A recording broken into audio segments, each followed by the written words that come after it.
अगस्त्यांना वंदना करून सर्वजण दंडकारण्याच्या दिशेने त्यांनी महाराज जाऊ लागले. दंडकारण्यामध्ये जात असताना प्रभू पुढे चालतायत, भगवती जानकी त्यांच्या मागे चालतायत, दादा लक्ष्मण त्यांनी मागे चालतायत. या सर्वांना त्यांनी अशा पद्धतीनं गीधराज भेटलेले आहेत, म्हणजे जटायू काकांची भेट झालेली आहे. गीधराज से भेट भई बहुविधी प्रीती बढाई. हे जटायू काका दशरथ राजाचे मित्र आहेत महाराज, म्हणून त्यांनी मानवीय वाणी त्यांना प्राप्त झालेली आहे. दोघे जण भाऊ आहेत, एकाचं नाव आहे जटायू, दुसऱ्याचं नाव आहे संपाती.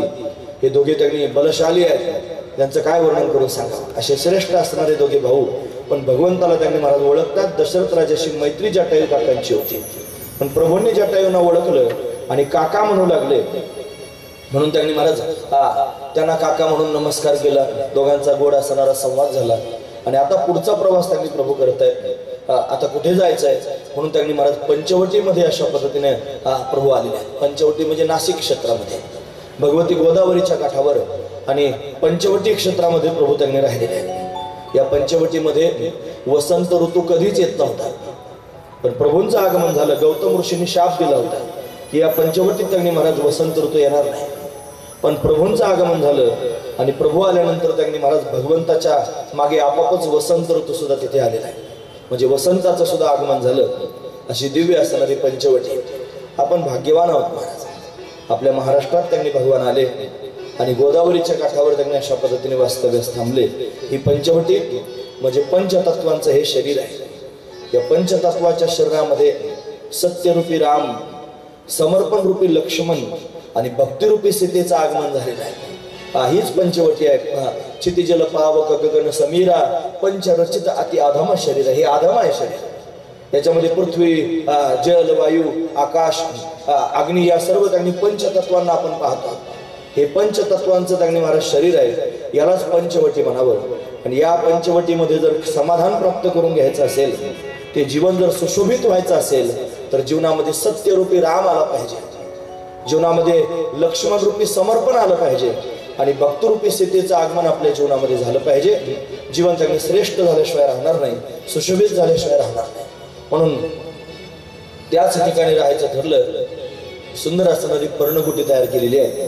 पर्णकुटीमध्ये त्यांनी प्रभू वास्तव्य करत आहेत. दादा लक्ष्मणाची पर्णकुटी दुसरी तयार झालेली आहे आणि आता या पंचवटीत गोदावरीच्या काठावरती आणि गोड असणारा संवाद दादा लक्ष्मण आणि प्रभू रामचंद्रांचा आहे महाराज. दोघे जण एकमेकावर बोलतायत. त्या बोलण्यातून एक गीता प्रगट झाली, त्याचं नाव आहे रामगीता. लक्ष्मणानं 5 प्रश्न प्रभू रामचंद्रांच्या समोर विचारले. दादा मला काही विचारायचं आहे, विचार लक्ष्मण. 5 ज्ञान विराग अनुमाया, कहू ज्ञान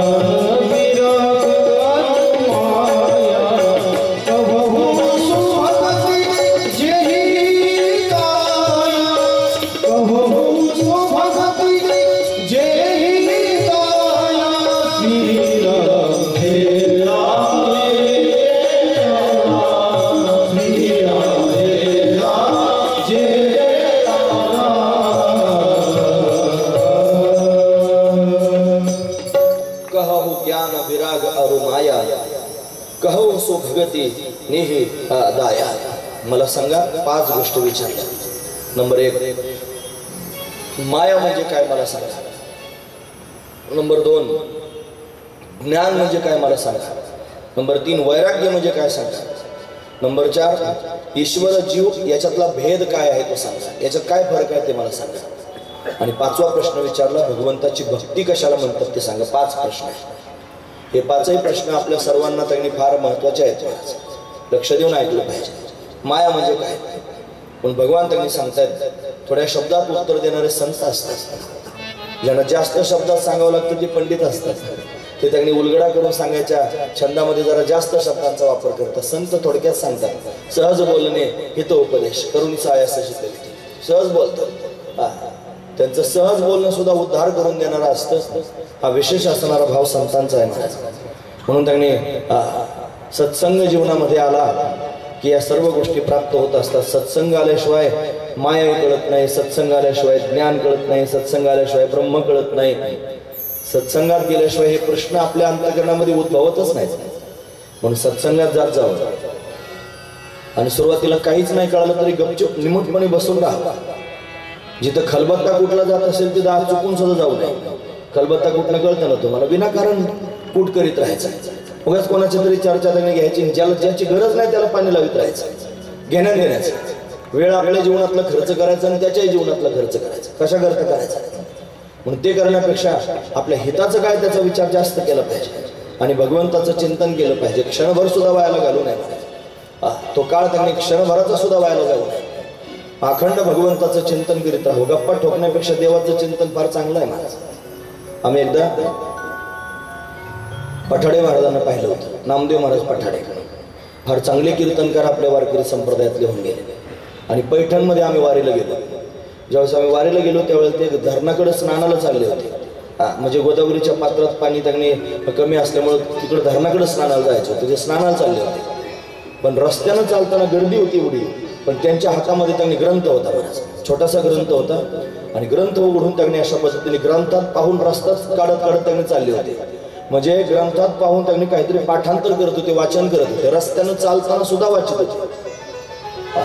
आम्ही त्यांना पाहिलं, ओळखलं, नमस्कार करण्याचा प्रयत्न केला पण ते त्यांच्या धुंदीत होते. लक्षात घेण्यासारखा मुद्दा सांगतो.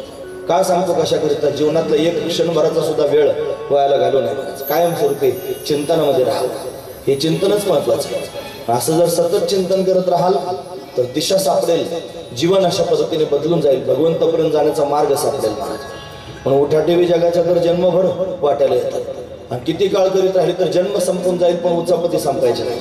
मग त्या करण्यापेक्षा भगवंताचं चिंतन चांगलं. आपण काय ऐकत असतात? ज्यावेळेस लोकांमध्ये आपण असू त्यावेळेस देवाविषयी बोलायचं. जेव्हा लोक नसतील त्यावेळेस देवाबरोबर बोलायचं. सगळे प्रश्न सुटून जातात. परत सांगू का? लोकांमध्ये असाल त्यावेळेस देवाविषयी बोलायचं. जेव्हा लोक आपल्या बरोबर नसतील त्यावेळेस देवाबरोबर बोलायचं. डायरेक्ट देवाबरोबर बोलायला सुरुवात करायची. भगवंताशी संवाद साधायचा. सगळ्यांना साधता येतो, स्वतःला कमी समजू नका. छातीला हात लावून प्रत्येकाला हे म्हणण्याचं स्वातंत्र्य आहे. म्हणजे स्वातंत्र्यपूर्व काळात टिळकांनी म्हणलं होतं, स्वराज्य हा माझा जन्मसिद्ध हक्क आहे, तो मी मिळवणारच. तसं त्यांनी छातीला हात लावून आपण म्हणलं पाहिजे, भगवंताशी संवाद करणं, भगवंताचं दर्शन प्राप्त करून घेणं हा माझा जन्मसिद्ध हक्क आहे, तो मी मिळवणारच. अशी प्रतिज्ञा घेऊन जर आपण उठलो तर निश्चित भगवंतापर्यंत जाता येईल. मला महत्वाची गोष्ट आहे. पण सत्संग जीवनामध्ये येतो तो अतिशय महत्वाचा आहे. म्हणून प्रश्न विचारला, माया म्हणजे काय सांगा. म्हणून मायेचा विस्तार सांगतात. मा म्हणजे नाही, या म्हणजे जी नाहीच तिला असं माया असं म्हणतात.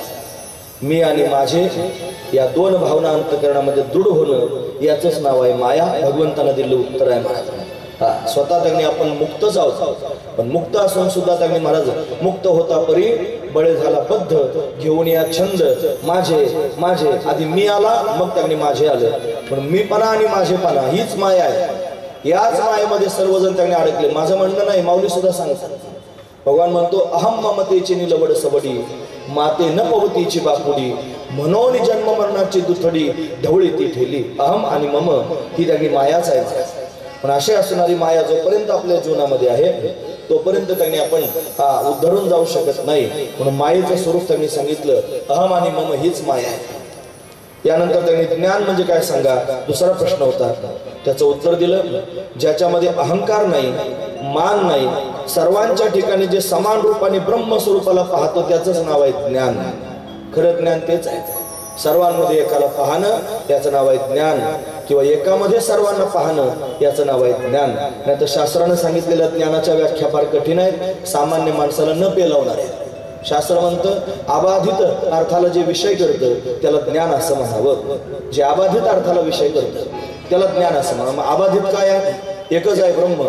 त्रिकाल सत्यत्वम, सत्य असणारं तत्व ब्रह्म आहे आणि ते ब्रह्मच कशा पद्धतीने अबाधित आहे. त्या अबाधित असणाऱ्या तत्वाला जे विषय करतं त्याला ज्ञान असं म्हणतात. असली व्याख्या सांगितली की लोकांना ती डोक्यावर ओझं ठेवल्यासारखी वाटतं. ती पाठात ऐकायची असते. पण सोपं किती सोपं. सगळ्यांमध्ये एकाला पाहणं याचं नाव आहे ज्ञान, किंवा एकातच सगळं गच्च भरलेलं हे पाहणं याचं नाव आहे ज्ञान. पण असं असणारं ज्ञान आपल्या जीवनामध्ये प्राप्त व्हावं हेच खरं ज्ञान आहे. सर्वाभूती पाहे एक वासुदेव आणि पुसोनिया ठाव अहंतेचा. म्हणून ज्ञानी पुरुषाचं वर्णन करताना सांगितलं, बहुनाम जन्मनाम अंते ज्ञानवान माम प्रपद्यते. काय त्याचा भाव आहे? वासुदेव सर्वमिती समहात्मा सुदुर्लभ. फार जन्मांच्या शेवटी ज्ञानी पुरुष मला प्राप्त होतो, माझ्या स्वरूपाला प्राप्त होतो. काय त्याच्या पोटातला भाव असतो? वासुदेव सर्वमिती, असं महात्मा सुदुर्लभ. गीता प्रेसच्या माध्यमातून काही ग्रंथ प्रकाशित झालेले आहेत. त्या ग्रंथामध्ये एक छोटासा ग्रंथ आहे महाराज, 4-5 रुपये किंमत त्याची असेल. त्याचं नाव आहे वासुदेव सर्वम. ग्रंथाचं नाव आहे वासुदेव सर्वम. फार गोड ग्रंथ आहे महाराज. जर कधी योग आला तर नक्की वासुदेव सर्वम त्यांनी वाचा. त्याच्यामध्ये गोड भाव आहे. अजून एक ग्रंथ सांगतो, मानव मात्रांच्या कल्याणासाठी.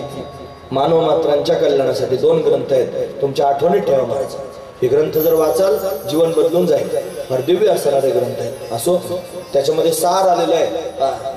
गीतेचं सार आहे, भागवताचं सार आहे, रामकथेचं सार आहे, तत्वज्ञान वेदाचं सार त्यांनी महाराज साधू संतांनी सहज सांगितलेलं आहे. म्हणून ज्ञान जर त्यांनी श्रवण करायचे असेल तर सर्वाभूती पाही एक वासुदेव पुसून ठाव अहंतेचं हे ज्ञानाचं लक्षण आहे. ज्ञानामध्ये कोणत्या प्रकारचा अहंकार त्यांनी नसावा. जे बंधनात त्यांनी महाराज अडकवतं ते ज्ञान नाही, जे बंधनातून मुक्त करतं ते ज्ञान आहे. बंधनमुक्त होण्याकरिता ज्ञानाची आवश्यकता आहे. म्हणून नाही ज्ञानेन सदृशम, ज्ञानासारखं जगात त्यांनी श्रेष्ठ पवित्र दुसरं काहीच नाही. म्हणून ज्ञान जीवनामध्ये प्राप्त व्हावं. वाचून ज्ञाने विने एके उपाय करसी जे तुके तरी गुंफिशे आदिके रुखी ये. म्हणून त्यांनी मला ज्ञाना वाचून दुसरा मुक्त होण्याचा कोणताच उपाय नाही. पुढचा प्रश्न त्यांनी विचारला होता, वैराग्य म्हणजे काय? सांगितलं वैराग्य ते जे त्यांनी सगळ्या प्रकारच्या सिद्धी, सर्व गुण, सर्व निधी या सर्वांचा अंतःकरणापासून त्याग, त्याचं नाव आहे वैराग्य. शास्त्रानं सांगितलेली वैराग्याची त्यांनी व्याख्या जर काय असेल तर इहलोकापासून ब्रह्मलोकापर्यंत अनुकूल मांडलेल्या भोगांविषयी होणाऱ्या त्यागाच्या इच्छेस वैराग्य असे म्हणावे. तेच खरं वैराग्य आहे. इहलोकापासून ब्रह्मलोकापर्यंत अनुकूल मानलेले सगळे भोग, त्या भोगांच्या त्यागाच्या इच्छेस वैराग्य असं म्हणतात. हे नाही कळालं तर ज्ञानोबराने सांगितलेली व्याख्या सांगतात. ते म्हणतात, आहिकीचे की परत्रीचे भोग झाली या पायिक इच्छेचे, परिते भोगावे हे न रुचे मना माझे. सगळे भोग समोर उभे आहेत, हात जोडून उभे आहेत, मला भोगा म्हणतायत. पण असं असून सुद्धा ते भोग भोगावेशेच वाटत नाहीत. ते भोग भोगण्याची इच्छाच मनामध्ये नाही, त्याला वैराग्य असं म्हणतात. भोगाच्या त्यागाला वैराग्य म्हणत नाहीत. तर त्या भोगांच्या त्यागाची इच्छा अंतःकरणामध्ये त्यांनी दृढ असणं तेच खरं वैराग्य आहे महाराज. अशी वैराग्याची व्याख्या त्यांनी आपण पाहिली. यानंतर त्यांनी महाराज ईश्वर आणि जीव याच्यातला भेद काय आहे. जीव हा त्यांनी अल्पज्ञ आहे, अल्पशक्तिमान आहे आणि अल्प परिमाण आहे. आणि ईश्वर हा त्यांनी सर्वज्ञ आहे, सर्व शक्तिमान आहे आणि व्यापक आहे. सर्व ठिकाणी त्यांनी व्यापक आहे. जीव आणि परमात्म्यातला त्यांनी असणारा हा भेद आहे. पण जीव हा त्यांनी अशा पद्धतीने मायेने ग्रस्त झालेला आहे. मी माझ्याचं ओझं त्यांनी अशा पद्धतीने घेऊन फिरतोय. आणि ईश्वर असा आहे की जो त्यांनी म्हणत त्या जीवाला त्या बंधनातून मुक्त करणार आहे. ईश्वर एक आहे, जीव अनेक आहे. ईश्वर स्वतंत्र आहे, जीव त्यांनी परतंत्र आहे, पराधीन आहे महाराज. ईश्वर सर्वज्ञतेनं संपन्न आहे, त्याच्याकडे सर्वज्ञता आहे. काल काय झालेलं आहे, आज काय होतं, उद्या काय होणार आहे, सर्व ईश्वराला कळतं. जीव हा अल्पज्ञ आहे, त्याला त्यांनी भूत भविष्याचं ज्ञान नाही. ईश्वर हा मायाधीश आहे आणि जीव हा मायाधीन आहे, मायेच्या अधीन आहे. असं त्यांनी जीव आणि ईश्वरातला भेद वर्णन करून सांगितलं.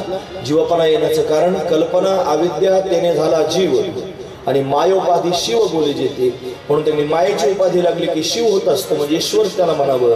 आणि त्यांनी कल्पना आणि अविद्येमुळे जीवपणा येत असतो, म्हणून त्यांनी हे स्वतंत्र असणारे भाव आहे. पण जीव ईश्वरातला भेद वर्णन करून सांगितला.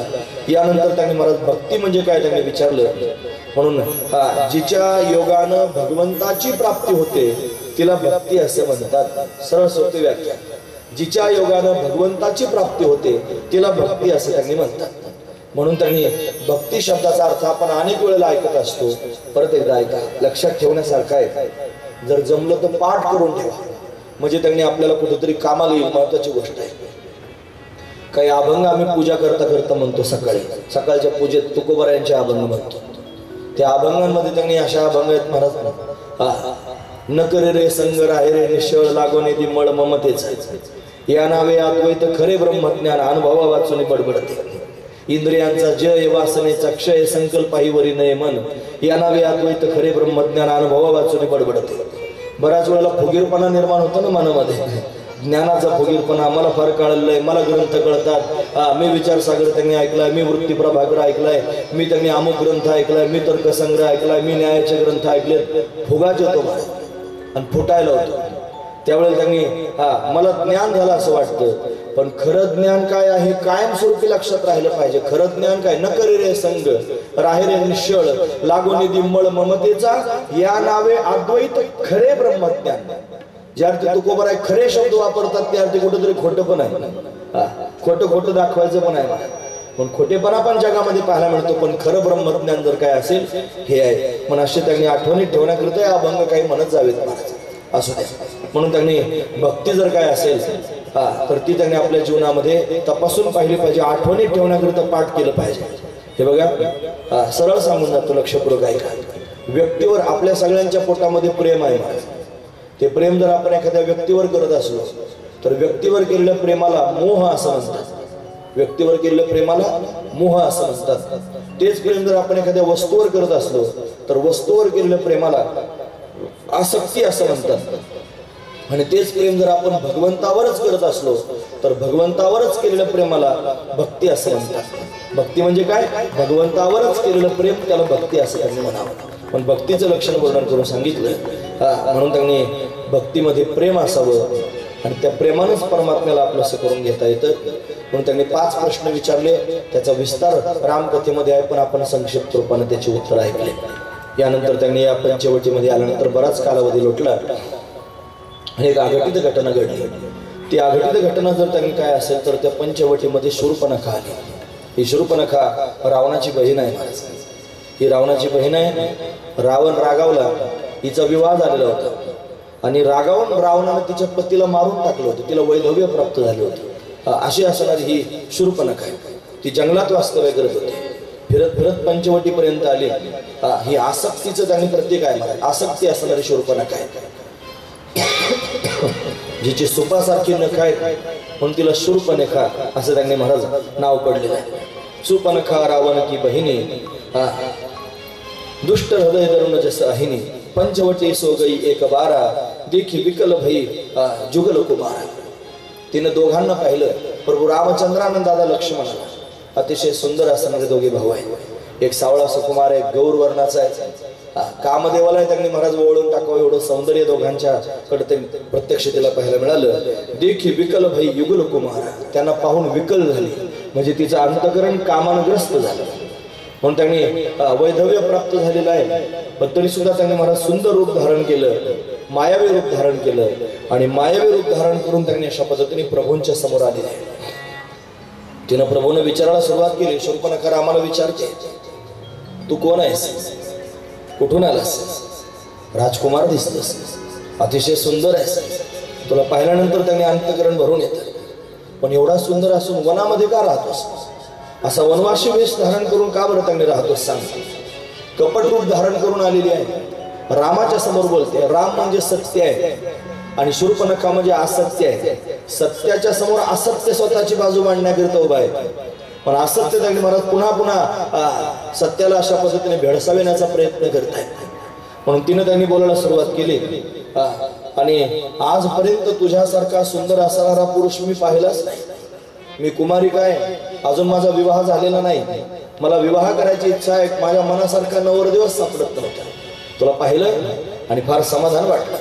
असं वाटलं तुझ्याशी त्यांनी विवाह करावा. म्हणून त्यांनी तू माझ्याशी विवाह करावास अशी माझी इच्छा आहे. असा प्रस्तावच भगवंताच्या समोर तिनं मांडलेला आहे.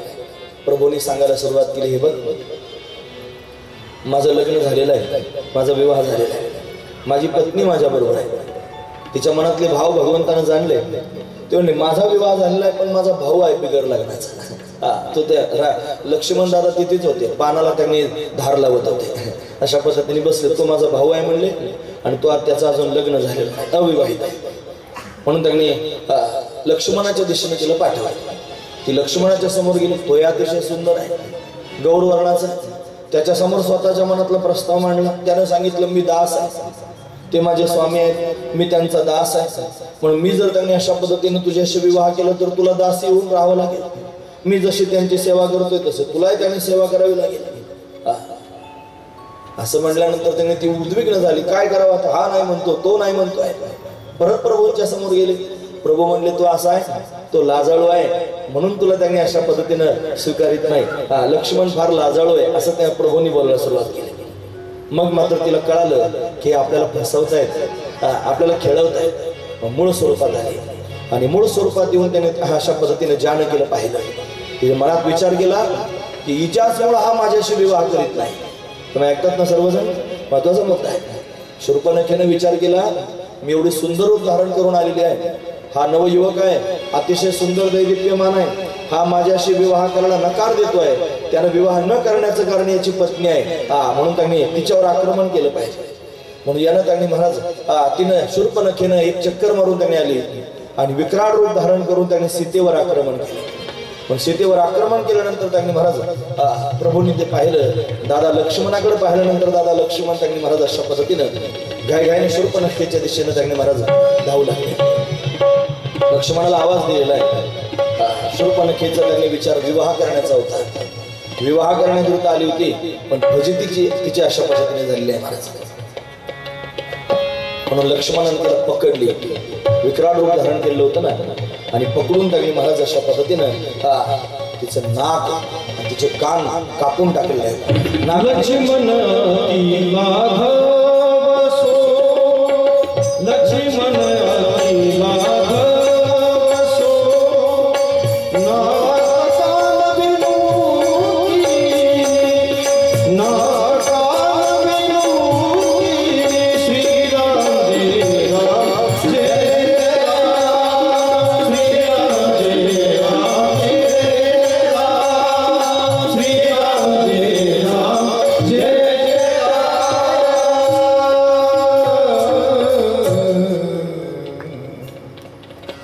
लक्ष्मणाने तिचे केस पकडले आणि केस पकडून त्यांनी त्याचं नाक आणि कान कापून टाकले महाराज. मूळ स्वरूपात आली होती, आकार रूप तिनं धारण केलं होतं. लक्ष्मण अति लाघवसो नाक कान बिनुकिनी, म्हणजे नाक आणि कान त्यांनी कापून टाकले. शूर्पणखेचे रडू लागली, आकांत करू लागली. ती आसक्ती आहे ना महाराज, ही आसक्ती दोन ठिकाणीच राहते. नाक आणि कान हे आसक्तीचे द्वार आहेत महाराज, या द्वारातूनच आसक्ती त्यांनी प्रवेश करते. म्हणून त्यांनी शूर्पणखेचे नाक आणि कान कापलेले आहेत, रडू लागले. तिथून तिने पळ काढलेला आहे, प्राण वाचून अशा पद्धतीने निघाली. तिचे भाऊ आहेत महाराज खर आणि दुष्यंत. या खर दुष्यंतांकडे त्यांनी गेले, पंपा सरोवराच्या जवळ त्यांनी राहत होते. तिथं त्यांनी महाराज खर दुष्यंतांकडे शूर्पणखा गेलेली आहे. तिने संपूर्ण वृत्तांत त्यांनी सांगितला. तुमच्यासारखे श्रेष्ठ असणारे भाऊ असून सुद्धा माझी अशी अवस्था झालेली आहे असं त्यांनी मला सांगितलं. खर दुष्यंत रागावले आणि रागावून खर दुष्यंतांनी त्यांनी प्रभूंवर आक्रमण केलं महाराज. 14,000 सैन्य घेऊन खर दुष्यंत आले आणि प्रभू रामचंद्रांवर त्यांनी अशा पद्धतीने आक्रमण करू लागले. प्रभूंनी लक्ष्मणाकडे त्यांनी पाहिलेलं आहे. लक्ष्मण दादा त्यांनी सांगू लागले की मी त्यांच्याशी युद्ध करतो. भगवंताने सांगितलं नाही, मीच त्यांना मारणार आहे, पण तू फक्त जानकीला सुरक्षित ठिकाणी घेऊन जा. पण लक्ष्मणाची विनंती केली, तुम्ही जानकीला अशा पद्धतीने घेऊन जा. लक्ष्मणाने आणि जानकीला गुहेमध्ये त्यांनी सुरक्षित ठेवलेलं आहे. प्रभू रामचंद्र त्यांनी महाराज समोर खर दुष्यंताबरोबर युद्ध करण्याकरिता गेलेले आहेत. 14,000 असणारे सैन्य घेऊन त्यांनी आलेले आहेत. अनेक शस्त्रांचा वर्षाव करतो.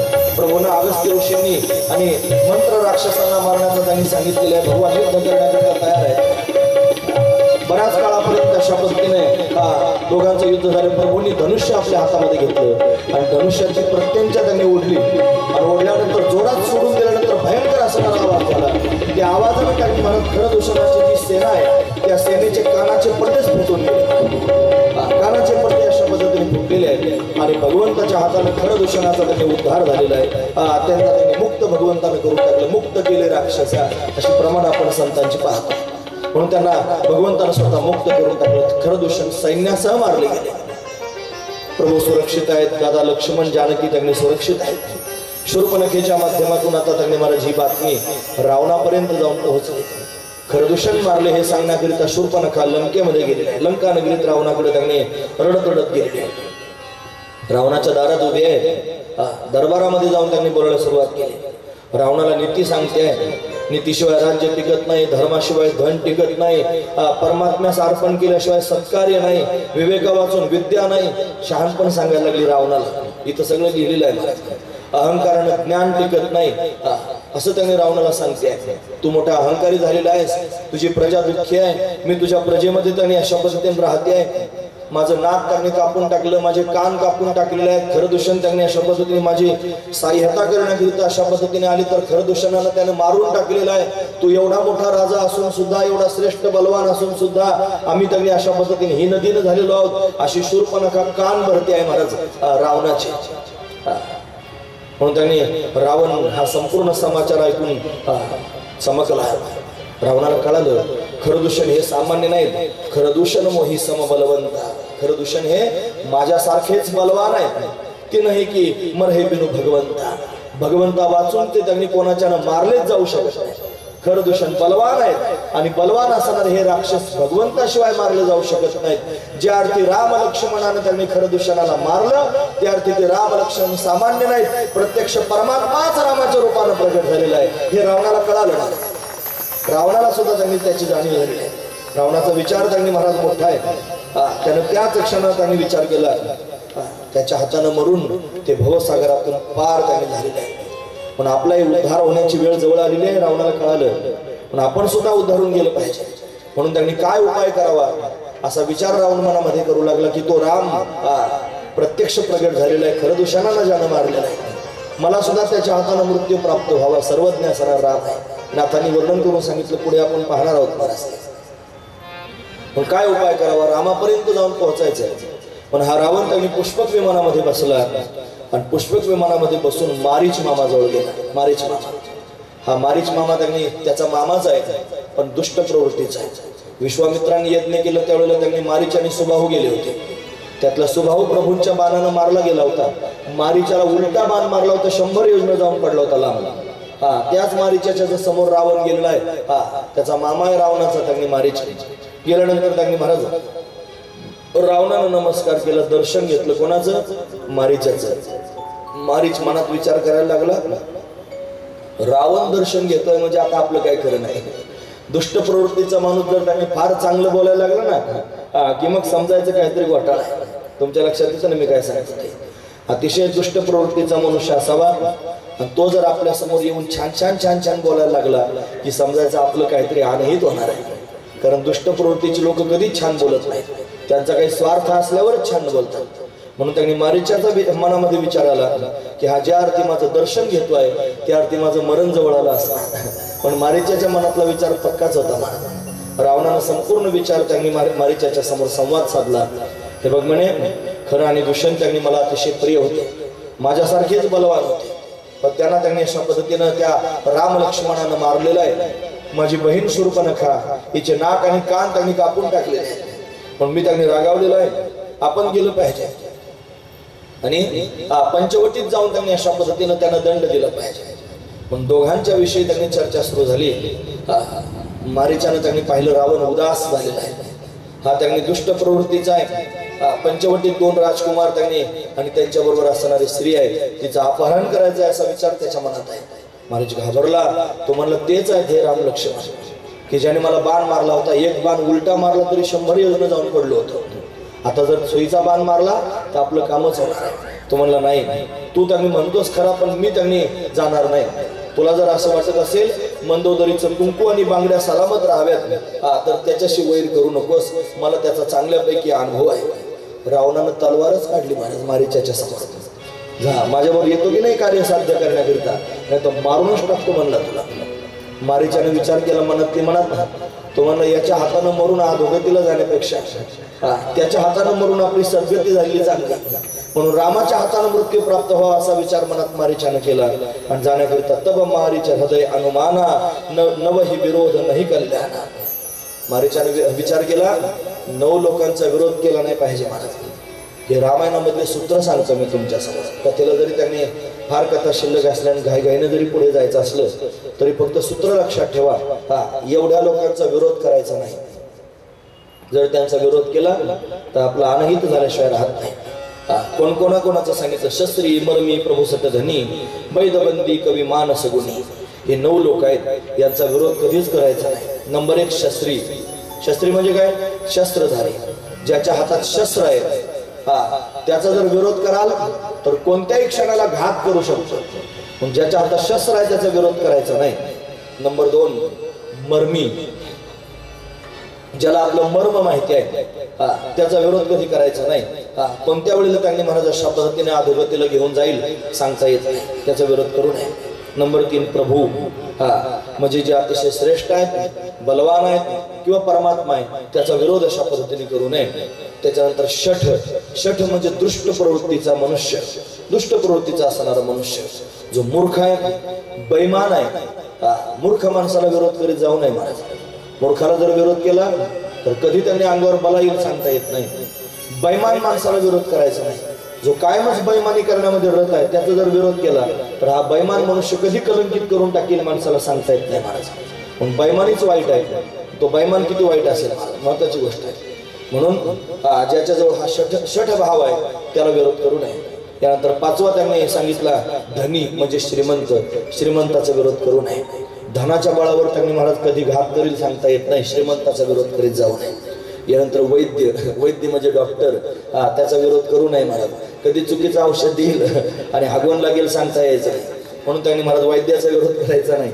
यानंतर बंदी, बंदी म्हणजे कवी, कवीचा पण विरोध करू नये. तो त्याच्या छंदात कधी तुम्हाला अपमानित करून टाकेल सांगता यायचं नाही, म्हणून कवीचा पण विरोध करू नये. यानंतर स्वयंपाकी, स्वयंपाक करणाऱ्या माणसाचा विरोध करायचा नाही. जर स्वयंपाक करणाऱ्या माणसाचा विरोध केला आणि जेवणामध्ये जर विष घातलं कधी मारून टाकेल सांगता यायचं नाही, त्याचा विरोध करीत जाऊ नये. आपल्याकडे स्वयंपाकी आहेत ना बरोबर, नाही कळलं तुम्हाला, जाऊ दे, कशाला सांगू मी आता, तुम्ही सुज्ञ आहात. म्हणजे स्वयंपाक करणाऱ्याचा विरोध कधी करायचा नाही. नका का विष घाले ना मला, पण स्वयंपाक करणाऱ्याचा जर विरोध केला तर आपल्याला जे आवडत नाही तेच खावं लागेल, हे लक्षात ठेवा तुम्ही. म्हणून काय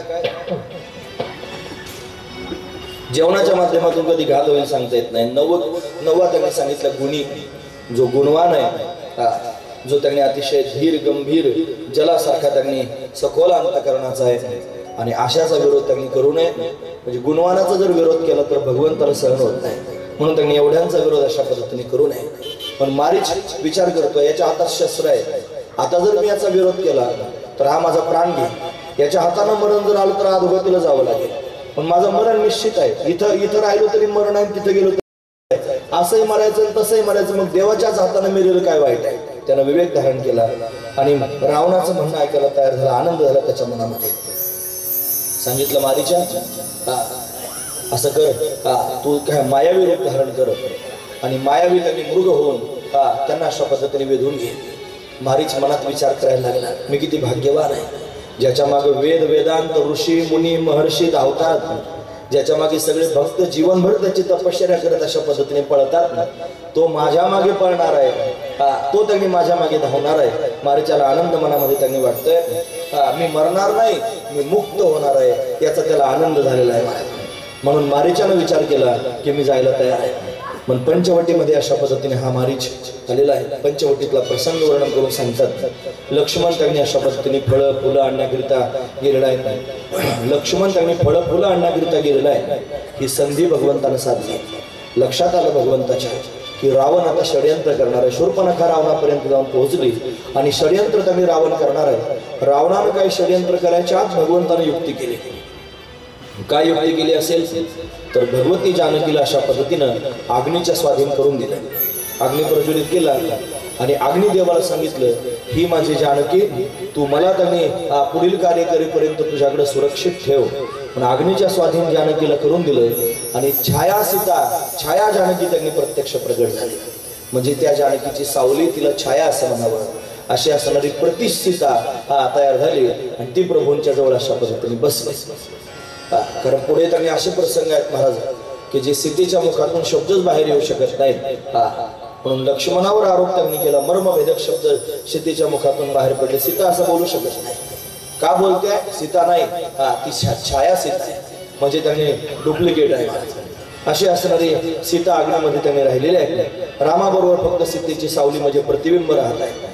लक्ष्मण त्यांनी महाराज परत येतो, पण लक्ष्मण यातलं काहीच माहित नाही. लक्ष्मणाला कळू दिलं नाही महाराज, हे लक्षात येत नाही. रावण त्यांनी अशा पद्धतीने मायावी असणाऱ्या मारीच्याला घेऊन आला. मारीच्यानं हरणाचं रूप धारण केलं आणि सोनेरी असणारा मृग अग्नी महाराज मारीच मामा झालेला आहे आणि तो त्याच पर्णकुटीच्या अवतीभोवती अशा पद्धतीने फिरू लागला. ते हरण सीतेनं पाहिलं महाराज आणि ती त्यांनी विचार करते मनामध्ये की हरण किती सुंदर आहे. ते त्यांनी सोनेरी रंगाचा आहे. कंचन मृगपन कराया सिया पर